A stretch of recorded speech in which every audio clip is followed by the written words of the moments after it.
second resource, and this second resource is called the Bible Project. And it's a resource I stumbled upon in a nonprofit, crowd-funded organization that started. They're still building them to this day. And the mass media guy, he had a real good cartooning style.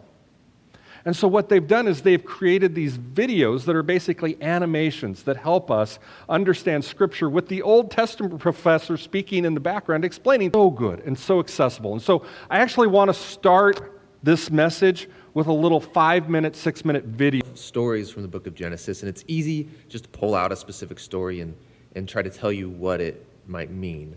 But we think the best way to understand this book is to look at the book as a whole and show you how the whole thing is designed. The book is telling the story of God and the whole world, and then you have the second part of the book.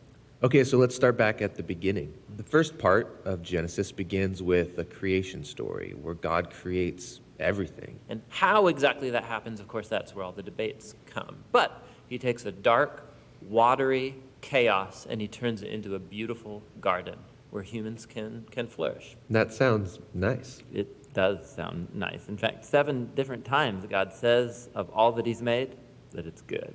And this is where we meet the first human characters in the Bible, Adam and Eve. They're both individual characters, but they're also representative. Adam is the Hebrew word for humanity, and Eve is the Hebrew for life.